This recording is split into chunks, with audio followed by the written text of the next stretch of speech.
I know myself that, like you say, you were a poor man. I was among them.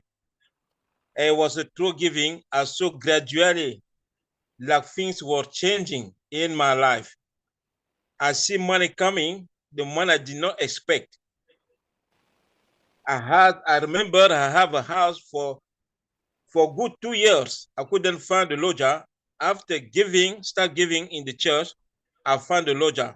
Before that, I was paying that mortgage, no lodger. I saw dramatically my mortgage reduced to two from 1,200 I was paying a month. After start giving to the church, it reduced to 600. We hear about the vow and know the power of giving. How things change our life. After the bottom line is, when I joined the ministry, I did not start giving straight away. I was receiving healing, miracle, demon were casting out.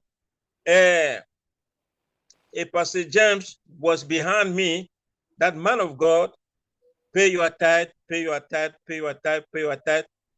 As I was doing taxi, I was every day doing taxi. I took 10% of my income that day I put in the box.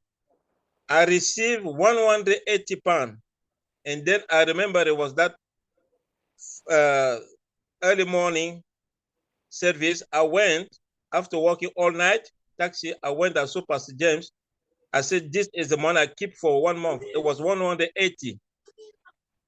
Oh, trust me, when I gave that 180, nothing left in my pocket. I was going back home.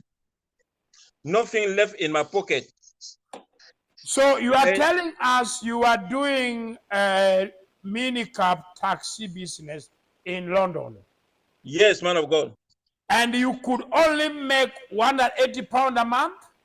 No, that it was the money. As I was every day when I make 10 pounds, I put one pound beside 10%. When I make 100 pounds, I put 10 pounds beside. So what happened in that day was, for 1 month, I saved 180 pounds. For 1 month is mean. So you are now doing a taxi. When you get the money they pay, you will put aside 10%. 10%. And in a month, you had already paid to the church of Gilbert Deya Ministry 180 pounds from the 10% of your tithe of daily basis of taxi. Yes. Now we understand. Go on. Yes. After pay that tithe, I did not have anything left. Suddenly, on my way home, my wife said to me, she was going because we did not have any money left at home. But you have the money you keep aside for tithe. Yes, even that morning, she said to me, she was a minister. He said, I told her I'm going to give my tithe. He said that we don't have a milk. We don't have a milk. We don't have a milk for Francois. Please, can you go and give 170 and keep 10 pounds for the milk? I said, no, I'm tired. Francois was your firstborn as the child you had by that time. Yes. You have never given birth the two, you will give birth again. Yeah.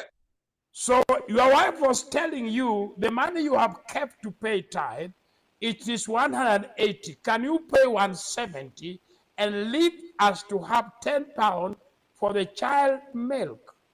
For the child milk. And then I said to her, Daddy, I'm tired. Pastor James is behind me. He said, pay your tithe, you're going to see the power of God.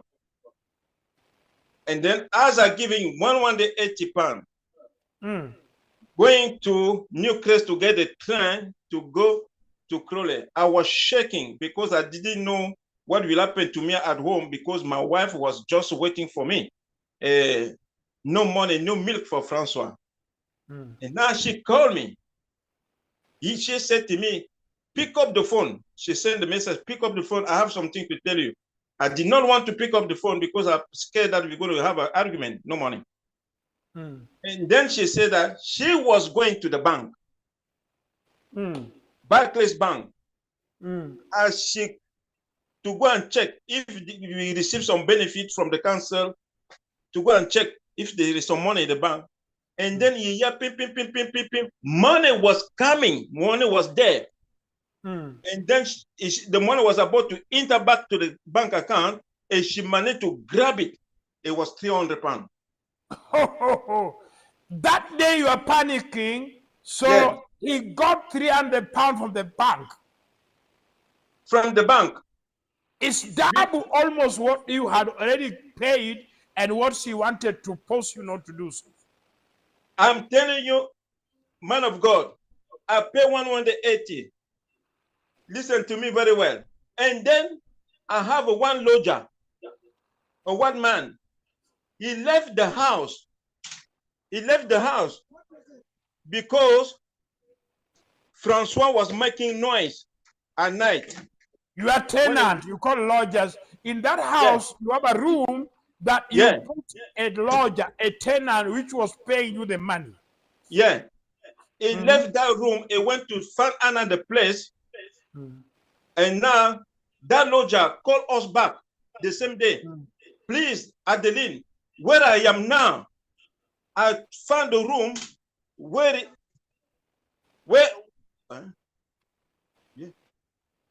is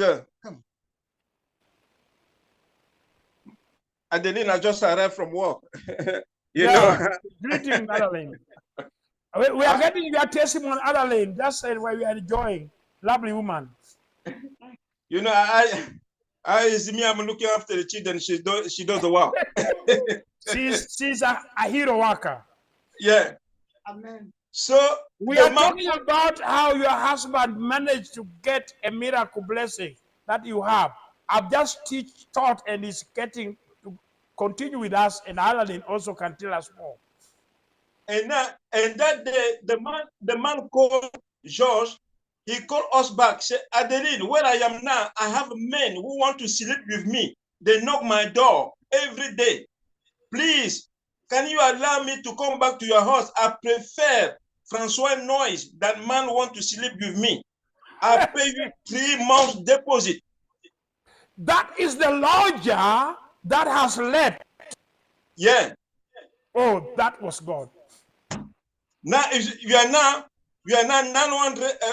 It's going to be 900 pounds plus 3,000, 1,200. That is the same day. Wow. And now we have the house in Scotland.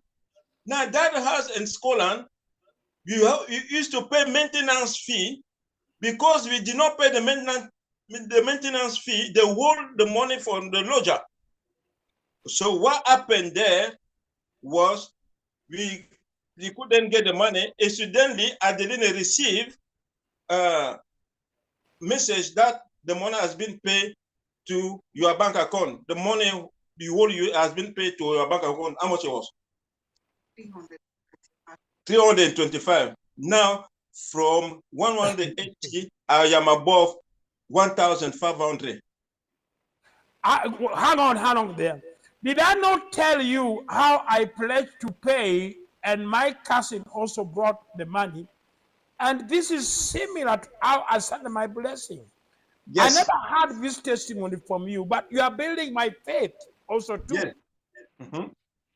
That's why when you say, those who are under your voice, they will follow your footstep.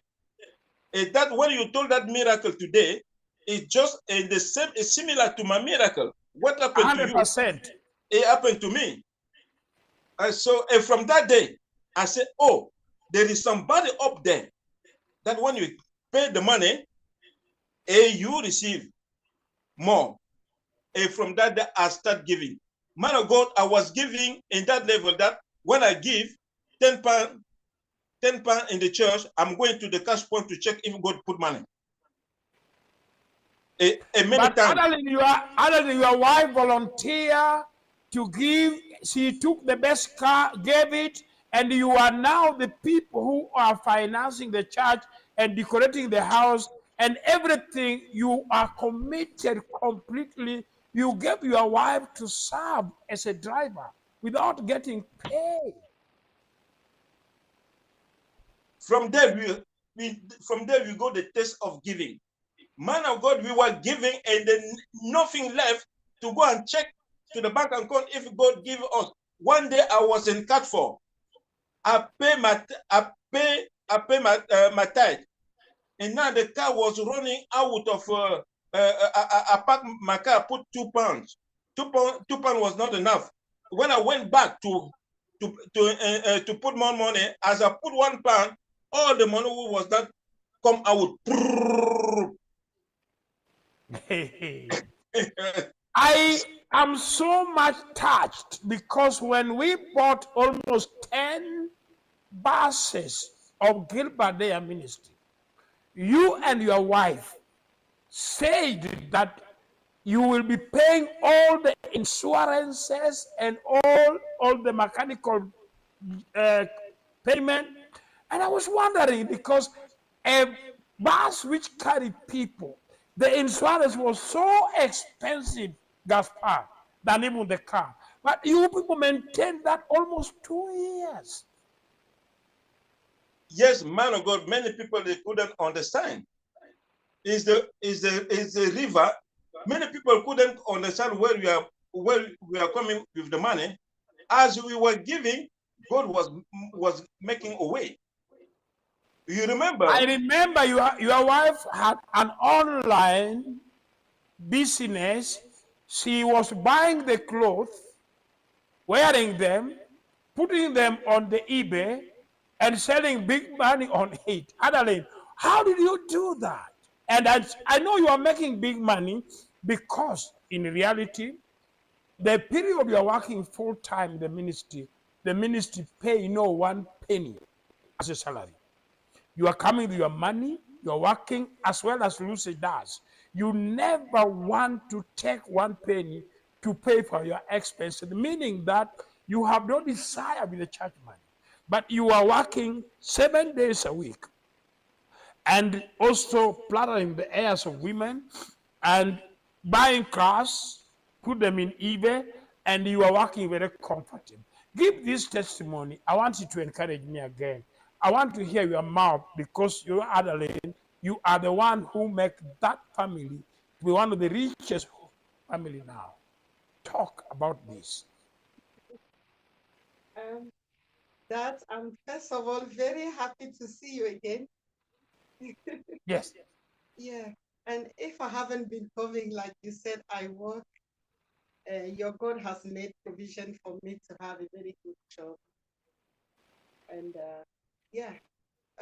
Yes, to come back to what you are saying, the power of God we saw is enough to know that there will be a miracle in our life. It was enough.